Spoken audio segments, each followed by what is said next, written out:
It happened on a Tuesday morning. I was sitting on the porch, same chair, same coffee, same sunrise I've seen 1,000 times.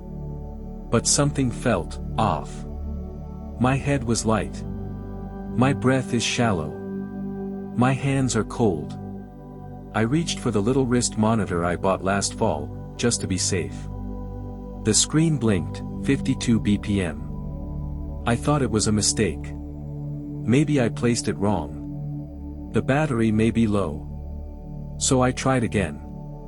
51. Then 50. I sat there, heart pounding slowly, but mind racing fast. You see, I've been on beta blockers for high blood pressure for over a year. My doctor told me they were safe. Said they'd protect my heart. But he never explained what to do when your pulse drops too low. He never showed me how to check my resting heart rate, or when to call for help. And that scared me more than the numbers on the screen. That day, I made a decision. I started tracking my pulse, learning how my body responds to medication, food, and stress. I wrote it all down. And I began to notice patterns. So in this video, I'm going to walk you through. What do beta blockers do inside your body? How to measure your pulse safely at home. What symptoms to watch for, and when they're dangerous. And how I adjusted my habits to stay steady, strong, and alive. This isn't a medical lecture. It's one old man's survival guide. For anyone whose heart is running just a little too slow. Stay till the end. It might just change how you see your medication. And yourself. At first, I thought the slower the heart, the better. I even felt a little proud seeing numbers in the 50s. But what I didn't know was that not all slow heart rates safe, especially in seniors. I learned that lesson the hard way. I remember feeling lightheaded every time I got up. Not dizzy exactly, just off. Like something deep inside me was slightly out of sync. I ignored it for weeks. Told myself I was just tired. Or dehydrated. But the morning my resting heart rate hit 50. Something in me said, stop pretending. Learn what's happening. So I started digging. Slowly. Carefully. I found research from the American Heart Association, saying that for adults over 65 using beta blockers, the safe resting pulse range is between 60 to 75 beats per minute. That shocked me. I'd been below that line for weeks. I realized no one ever taught me how to monitor my own heart. How to feel it, read it, and understand what it's telling me. So I taught myself. Not through a machine. Through habit. Through attention. Every morning, I started doing the same thing. Sit down. Breathe. Place 3 fingers on the inside of my wrist. Count the beats for 30 seconds. Multiply by 2. That number became my signal. My check engine light. I logged it each day on a chart I printed out. And little by little, I started to see the pattern. What made it drop? What kept it steady? That chart gave me back something I hadn't felt in months. A sense of control. I've made a copy of that chart for you. You'll find the PDF, Harold's Pulse Tracker, down in the video description. Simple, printable, nothing fancy. But sometimes, the simple things, they are what save us. I didn't expect tracking my resting heart rate to change my life. At first, it just felt like homework. But after 30 days, a pen and a pulse log taught me more about my health than any test I'd taken in years. I started simple. Every morning, after brushing my teeth and before that first sip of coffee, I'd sit down, place my fingers on my wrist, and count. Then I'd write the number down on a printed chart I stuck to the fridge. That was it. No apps. No Bluetooth. No pressure. Just a quiet moment with my own heart. Week 1 was all over the place. One morning, it read 66. The next day, 53. Then 59. Then 51. I didn't know what to make of it. Some mornings I felt fine. Other times I felt this strange emptiness in the chest. Not pain. Just absence. My mind started racing. Is the beta blocker too strong? Am I overreacting? I nearly gave up. But instead, I asked a better question. What if this number is trying to tell me something? So I got curious. I started logging more than just the pulse. I wrote down how I slept. What I ate the night before. How stressed I felt waking up. And then, the patterns began to emerge. Week 2, I noticed that on days after salty meals, like canned soup or Chinese takeout, my pulse dipped low the next morning. Too much caffeine. Same story. One day, I had 2 cups of coffee on an empty stomach. My resting pulse was 49. That number scared me. But now I had context. In week 3, I started tweaking. I didn't overhaul my life. I just added one habit at a time. A 15-minute walk after dinner. Deep breathing for 5 minutes before bed. On the 3rd morning of doing that, my pulse held steady at 64. For the first time, I wasn't watching numbers. I was learning from them. I even started adding smiley faces next to the stable days. Little stars on the days I slept 7 hours. It became more than a log. It became a journal of how my heart responded to the life I was living. Week 4 was different. I still had fluctuation, sure. That's normal. But now, I didn't panic. Because I knew. I had tools. I had patterns. I had insight. On day 27, I saw something unexpected. My pulse had been in the 60s for 4 days straight. And I hadn't done anything extreme. I just ate well. Slept on time. Took the pill at the same hour. It was consistency. Not control. That brought my heart back into balance. That final week taught me something I'll never forget. Your heart rate isn't just a number. It's a feedback loop. A quiet messenger. A compass. And when you start listening, you don't just manage your medication. You start managing your life. So if you're watching this, and you're taking beta blockers for high blood pressure, and you're not sure what your heart is doing, I encourage you. Track it. Just 30 days. One number a day. No pressure. No fear. Just a small act of attention. That might teach you something big. Some lessons you learn from books. Others, from falling. I came close to learning this one the hard way. Because I didn't know the signs. I didn't know that a resting heart rate below 50 BPM, especially for someone my age, it isn't a badge of honor. It's a whisper. Sometimes, a warning. There were clues, looking back now. Like how I'd feel off when I stood up too quickly. Like I wasn't dizzy exactly, but the world needed a second to catch up. I used to laugh it off. Called it bold man legs. But it kept happening. One morning, I bent over to tie my shoes. And I had to sit back down. My hands were cold. My chest felt hollow. I remember thinking, this isn't how I felt last year. But instead of checking my pulse, I told myself it would pass. It didn't. Then there was that quiet Sunday afternoon. I was on the porch, not doing much. Just sitting.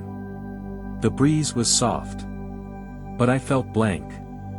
Not sad. Not sleepy. Just dimmed. I didn't even realize it could be my heart rate, too low. Back then, I thought, I'm just tired. I'll feel better tomorrow. But I didn't. And I kept waiting. That's the danger. With blood pressure, you can feel the pressure. With chest pain, you know something's wrong. But when your pulse dips too low, it doesn't always scream. Sometimes, it just whispers. And you miss it. Now that I understand it better, I can look back and say, that moment wasn't aging. That wasn't just fatigue. That was my heart, asking me to pay attention. So here's what I wish someone had told me. Red flags of a too low pulse in seniors.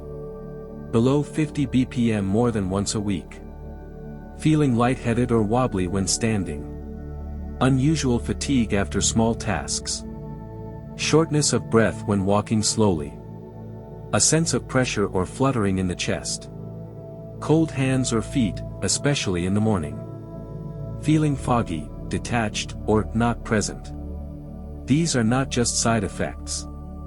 These are signals. The problem is, many of us were never taught to connect them. We were told to watch our blood pressure.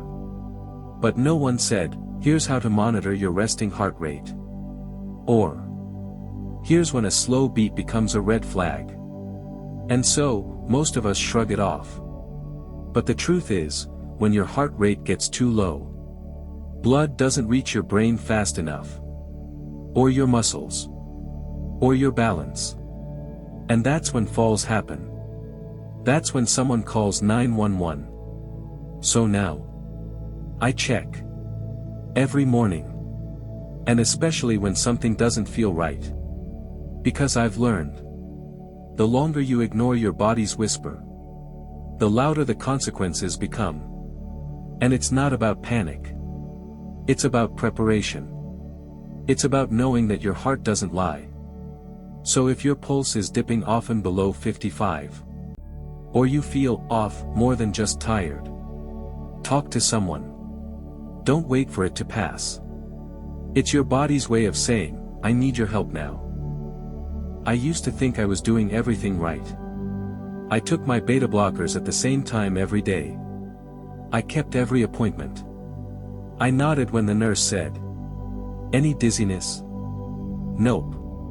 Even though I had started holding the rail when going up the stairs. Even though I now sat down to put on my socks. But I figured. That's just what getting older feels like, right? I didn't question it. Because in my head, I was doing the job. Take the pill. Show up. Don't complain.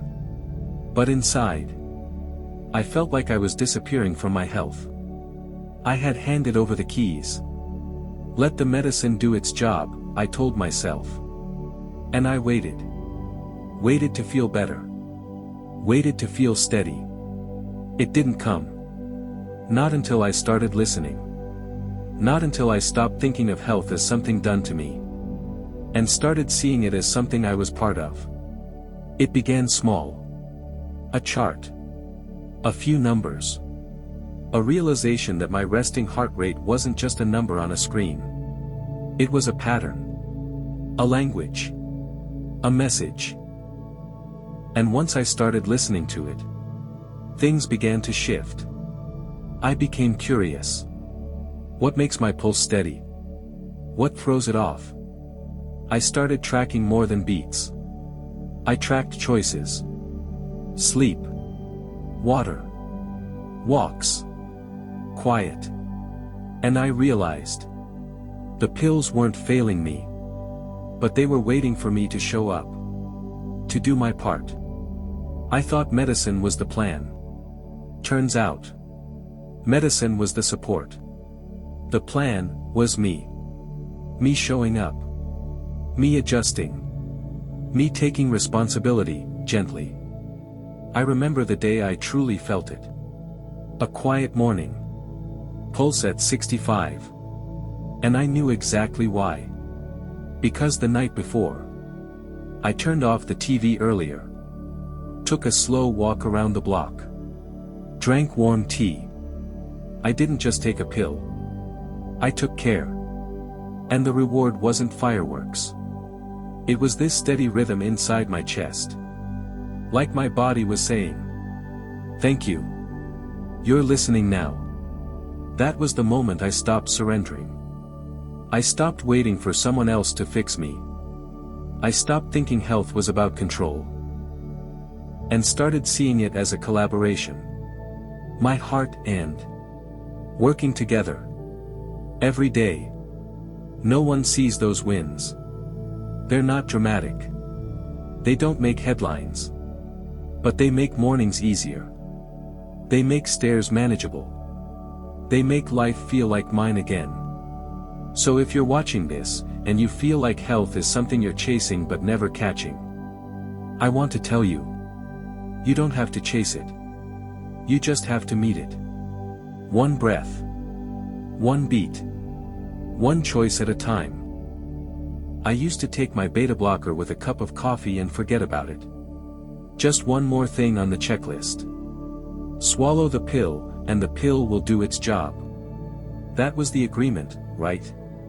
But here's what they don't tell you. A medication isn't magic. It works with you, not for you. And for months, I didn't notice my pulse dipping. Not until I nearly passed out reaching for a cereal box. That scared me straight.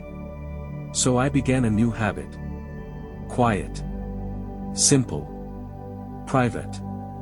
Every morning, I sit by the window. 3 fingers on my wrist. And I listen. My pulse tells me what my heart won't say out loud. If I've slept poorly. If my dose is too high. If my body needs a break. I log it in a little chart. Just numbers at first. Then, stories.